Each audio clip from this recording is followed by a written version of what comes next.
Alright, what's up guys? Today is story time. We're going to be talking about our time on the Daddy Yankee tour in Puerto Rico. So our story begins in a faraway land, in the Philippines to be exact. Our director Greg Chapkus calls us, he's like, you guys should come do the Daddy Yankee Puerto Rico tour. And we were like, we're super sold right away, let's cancel our plans. So we canceled, or not canceled, we just didn't show up for the other flights that we had planned, and we just went straight home to the Bay to practice for 2 days. And then it was kind of crazy because we were super jet lagged and had like no sleep, and we just went straight into 8-hour rehearsals.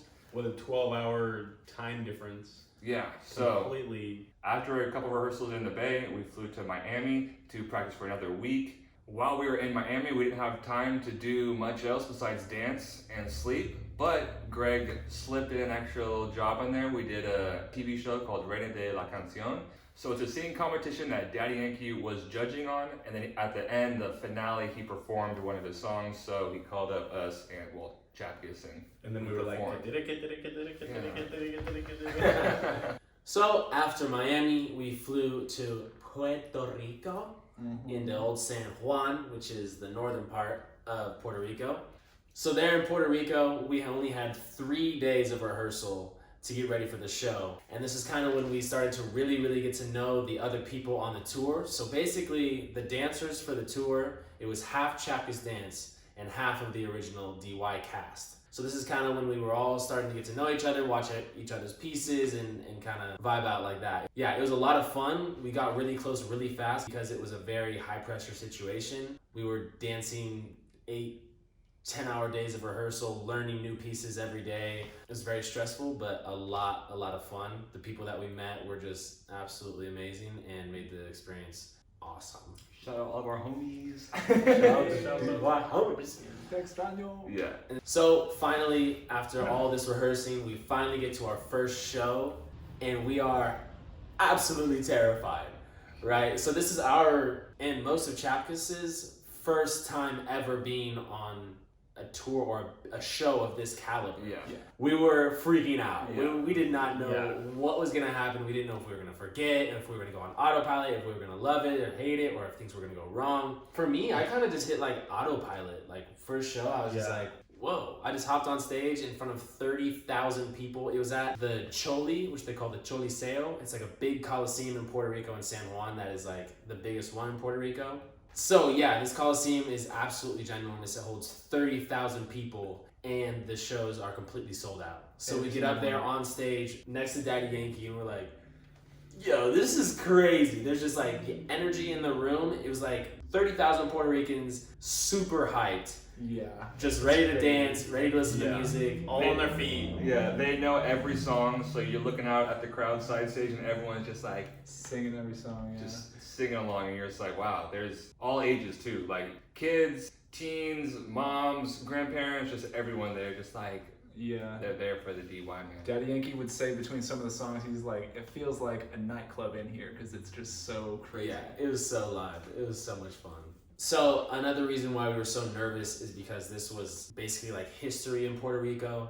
People have sold out shows in the Coliseum, the Choliseo, before, but no one has ever sold out 10 shows. So before the first show even started, the following 9 shows were already sold out. It was just crazy historical for Puerto Rico. So there was a lot of pressure on us, people who are not Puerto Rican, to be on the stage and to like kind of have this honor of being here for this historical moment. It's like, we really got to prove ourselves, and we got to make sure we kill it. Yeah, and you can also just like feel like the like raw energy of everyone just about to watch a sold out show. Like, I don't know, just crazy vibes. Another reason why it was such an awesome and historical show was because Daddy Yankee was making the tickets affordable for people. Puerto Rico at this point was still in recovery from the hurricane that had happened, so they'd gone through some like really tough times of like rebuilding their homes, rebuilding their communities, just rebuilding everything because the hurricane was devastating for them. So Daddy Yankee made these tickets and this show for Puerto Rico as like a celebration of like, we did it, we can get through this, like have pride in who you are. It was super awesome. Yeah.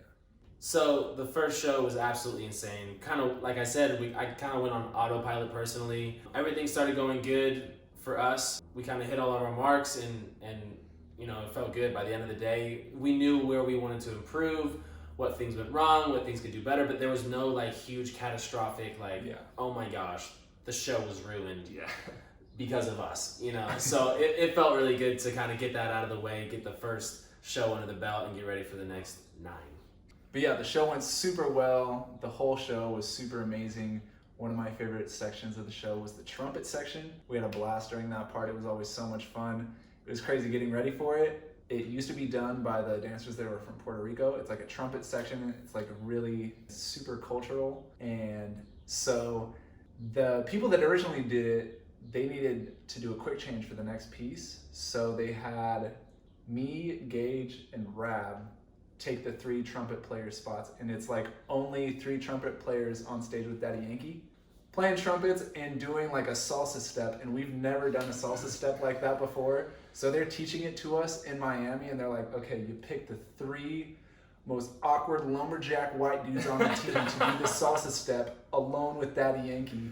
So we're like in front of 30,000 Puerto Ricans. Yeah, in front of 30,000 Puerto Ricans that actually know what it's supposed to look like. So we're in Miami trying to get this like salsa step right and just feeling super awkward and kind of nervous, like it was horrible. Yo, like tengo miedo, like I'm scared. Yeah, we were so scared that we were gonna get on stage in Puerto Rico and just have everyone be like, what are those 3 gringos doing next to DY? Next to DY, trying to do our cultural dance.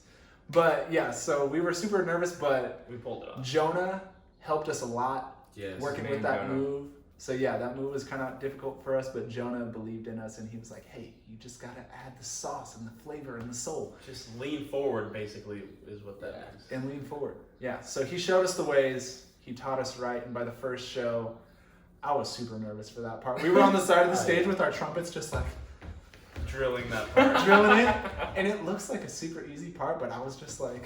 It's because there's technique. Well, it's easy, but to make it look right, that's the hard part. Yeah, Steps it's are hard, not, it's but- like little 1-2 steps, but to add that Puerto Rican flavor, But that's it's- difficulty. But it's crazy. It's to the song Ella Me Levantó, and it's a classic song. So as soon as the first note of the song hits, the whole crowd goes crazy. Yeah. And you're just sitting there in your pose with your trumpet, and everyone's screaming. You're just like, oh my god. The adrenaline rush. Yeah, you're just like, Don't mess up, don't mess up, don't mess up. And it's just us 3 and DY, so it's like, there's nothing more scary than like all eyes on you. yeah. And then doing a cultural dance and trying to make it look like you've been doing it your whole life. Yeah.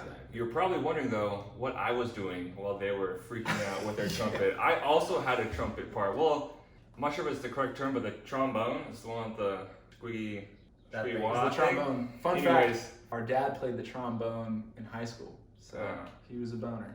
He was a Trombone. tromboner.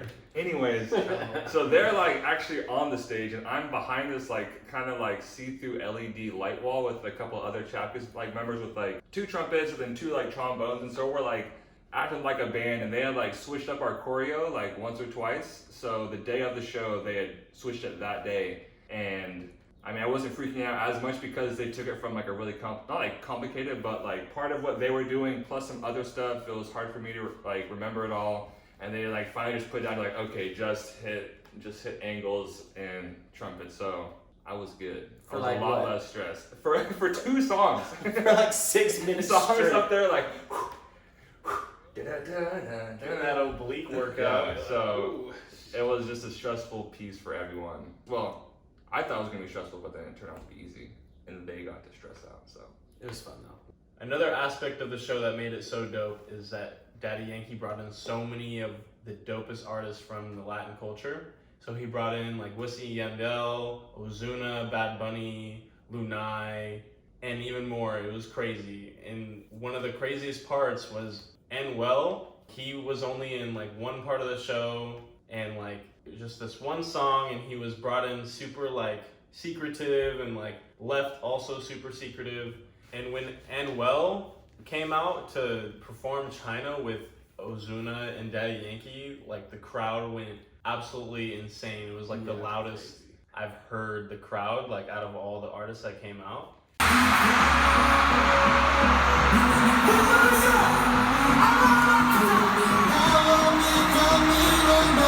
But then it was kind of scary because what happened is he got into some trouble in Puerto Rico, and so there's some people that don't like that he's there. So some people were throwing drinks and stuff on the stage, and there was like gun threats, this and that, and like we're the ones dancing behind Anuel and all that. So it was like if anything were to happen, we would have been right there in the line of fire. Speaking of line of fire, the next morning we drive up to the Coliseum for our call time, and we noticed that there was a bunch of bullet holes in the glass in the entryway To the Coliseum. to the Coliseum. So we're like, oh my gosh. So it turns out there was like a warning to Anuel to like not ever come back to the Coliseum from people of Puerto Rico. So it was like a scary thing because we're like, oh, going to work, and then we see the Coliseum like with a bunch of like bullet holes, and we were like, oh my goodness, like that was crazy.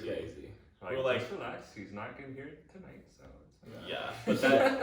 But that energy on stage was just like crazy because it was like everyone's going crazy, and then we're also anxious because we're like, what's gonna happen? I'm slipping on this water. Is it gonna escalate? How many people don't like him? You're like, it's like so many questions. 30,000 people. You're like, oh my god. Overall, it was amazing, and nothing bad happened. So one of my favorite things was doing the opener with Daddy Yankee. So at the beginning of the show, he comes in on this like digital plane. He sings a little bit. There's like this really, I don't know, this music that's going to just get you super hyped. It's just like lots of drums and so they say that they're like They're saying Jefe. And so you're sitting there just like Yeah. Jefe, which means like chief in Spanish, or boss. So we're sitting side stage, the crowd's going crazy, we're kind of going crazy on the inside. Yeah. And then we run up for Que Tire Pa'lante, and I'm like kind of like mostly in the front row, so there's one part where we're kind of in a clump, and then we like kind of spread out and attack the center. But you're going, and that's when the fire goes, like the beat drops, and there's fire, and there's crossing paths of flame, and you're going, and you're like, whoa! Yeah. Trying to like stay focused on the moves and not get distracted by like flames. Like, I mean, this camera is about, I don't know, 5 feet from us right now, and the fire was probably 6 feet. So less than that. Well, depending, It was true. probably Actually, 5 no, feet. yeah, because if I'm here, the fire is where the camera is at right now. Yeah. So you're like, it's a safe enough distance, but you just have never been 5 feet from a 30-foot flame. it's like it's so hot. It's super hot. It's like a flame spurt. And we didn't practice with them either, so we didn't know that fire was gonna happen. That was like Or wind. or wind. So we started dancing and just like boom, we're like, oh my gosh, Yeah. it was fire. The rest of the show, you're like, when's the fire gonna go? Yeah, so during tech they had done like pyro tests, and we knew that was an option, but we definitely did not know that like when they were gonna happen. It was all just random. There was also fireworks in the middle of the show. Random. You're like kaboom. You're like wow. Boom, like in the middle of the performance. But yeah, just like being on stage in like that kind of environment was just super cool. It's like kind of a dancer's dream, or a mini dancer's dream, to like perform with a big artist on tour in front of tons of people. So it was cool to check that box. And it was crazy to also check that box of like going on tour with the artist, like all four of us at the same time. Yeah, that's was crucial. Super crazy too. So for me, one of my favorite moments of the show was when we're side stage with all of our friends. So basically we're in these like red outfits and we're getting ready to go on stage for this one dance that's super fun. But we're all sitting there for a solid like 4 or 5 songs, and this is when like photo flash comes on. We're like,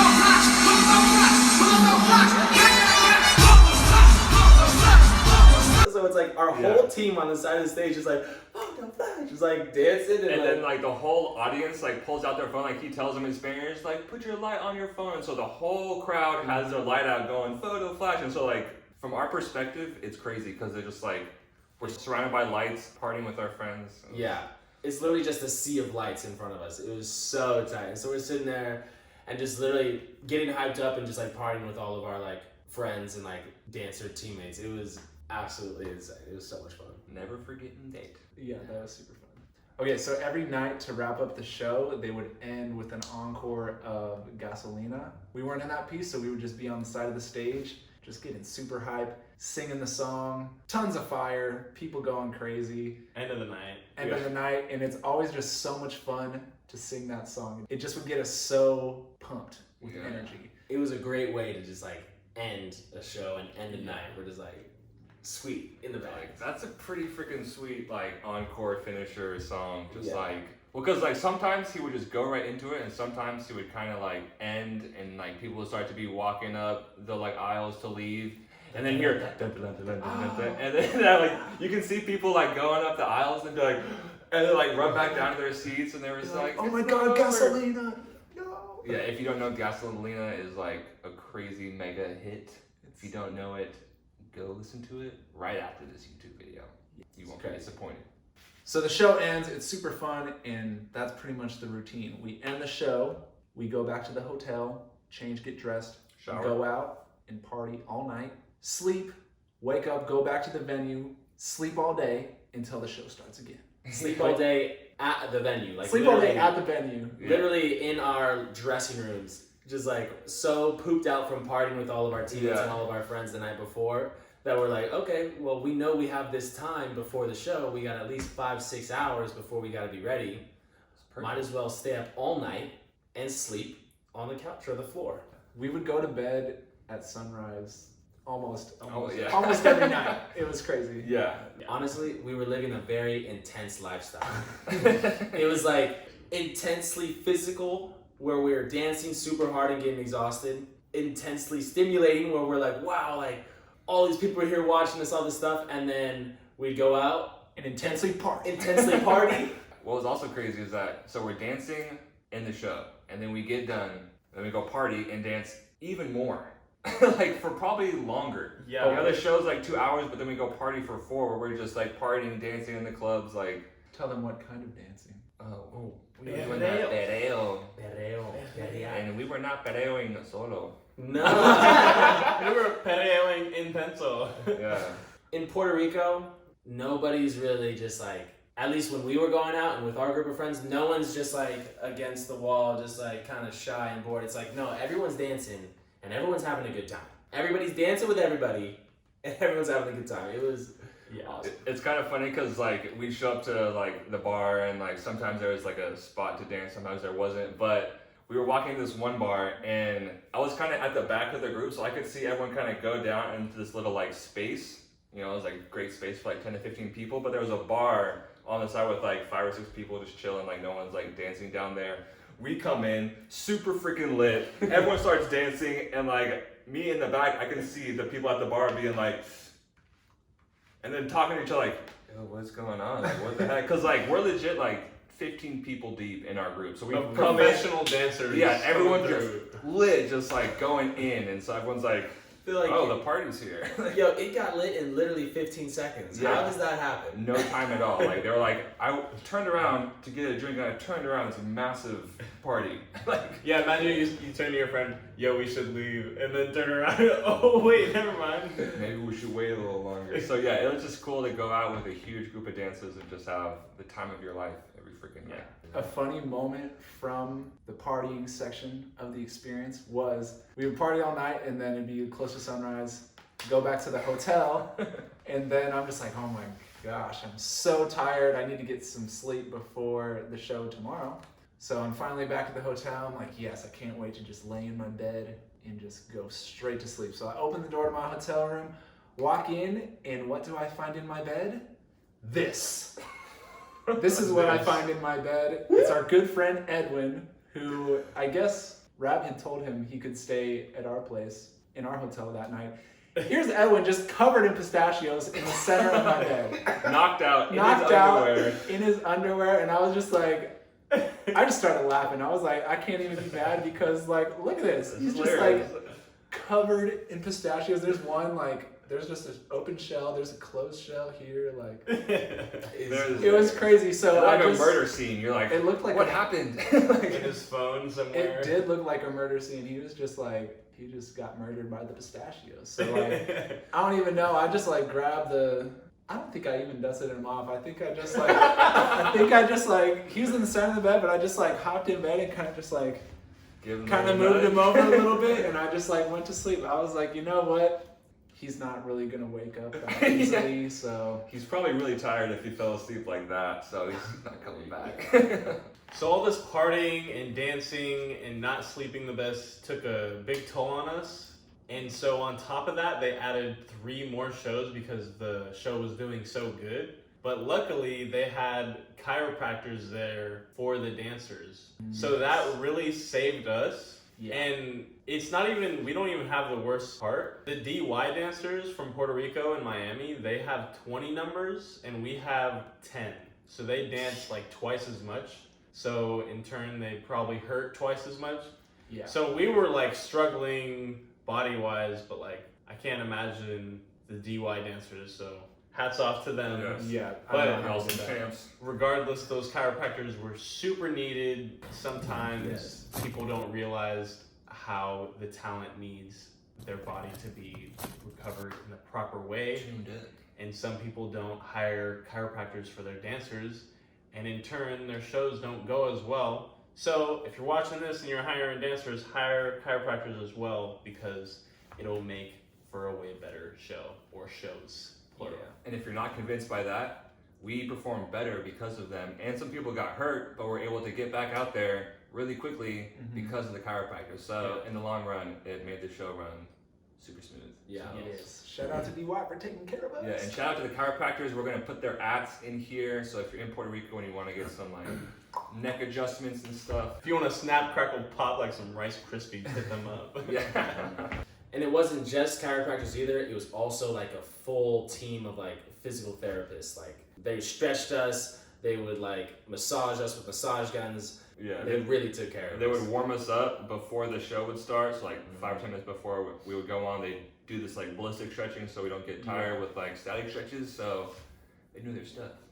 So all of this was taking place in December. So halfway through, we got a week break to go back home for Christmas. So we went back home, rested up, Fattened up. yeah, fattened up, Gifted up. came back on the 26th, and we actually did a gift exchange with the dancers, the DY dancers, and then the Chapters dancers. So All the dancers. all the dancers did a little A white elephant exchange. a white elephant gift exchange. Yes, not just a normal gift Not exchange. just a normal. I got Sherhan, who was one of the DY dancers, and Oh, yeah.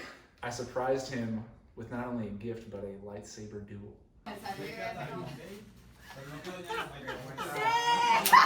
Oh shit! Oh shit! Oh! Kill him!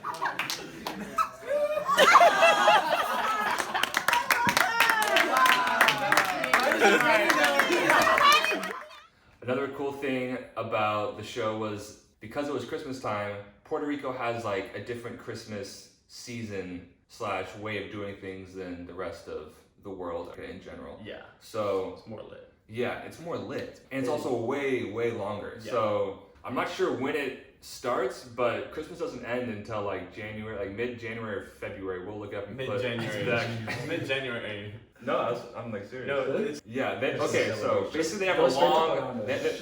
they've got a long Christmas season, and part of their Christmas season is a thing called a paranda.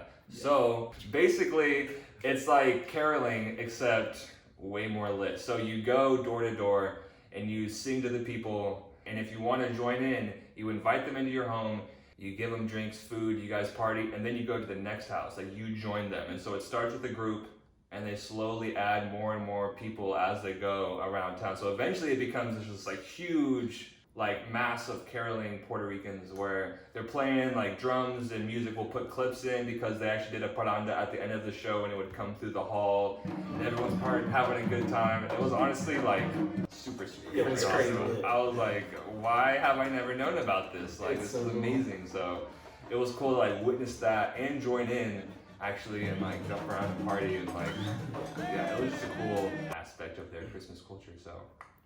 So all in all, this show was definitely one for the books. One of our favorite trips, one of our favorite memories of things I think we've ever done. Yeah, It's like definitely. my favorite job I've ever done. Yeah. favorite job ever. Favorite So- month of life. Shout out to Greg Chapkus for Yes. booking us. Shout out to Daddy Yankee and all of his team. Shout out to Dharma. Shout out Yeah, to shout out to Dharma. Shout out to Luther Brown, Raina. And of course, shout out to Robert for holding it down backstage. I'm sure there's a million people who haven't been thanked, but we can't think of everybody right now. But it So was, thank you right now. yes, Thank you. honestly, one for the books. When it ended, we felt like we had this huge family. everybody in Puerto Rico was so amazing to all of us and so welcoming. We spent like 12 hours every day and night. We spent like 24 hours with these people for like a month straight. So like we really got really close with everybody, and it was just so much fun. So leaving, it was so bittersweet because we had like these like best friends and people that we really cared about.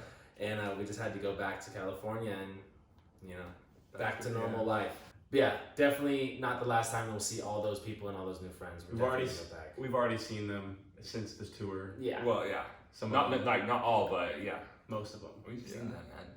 But yeah, the show was a crazy experience. It was such a cool process seeing how a show like that gets put together. Like the dancers, the lighting guys, like the musicians, the backup singers, Daddy Yankee, all the artists, Dharma, and like everyone putting all together. It's crazy. So many people have to come together, like all the best people from all their fields come together as a team and put together this like crazy, awesome show. It was just a crazy experience, and yeah, hopefully we'll do it again. Hopefully. So thank you for tuning in. Thank you for listening to another Couch Chronicles. We love sharing our experiences and our stories with you. So if you don't already, then don't subscribe, don't like this video, don't comment on the video. Don't dislike either. Don't dislike. Just don't do anything. Keep completely neutral. Don't support us. Don't support us. Don't check out our TikTok videos because they're not super cool or entertaining. Or our Instagram videos, because they're also not cool or entertaining or fun and energetic. Yeah. They're not. So don't check them out. Thank you for watching. Peace. Peace. Peace.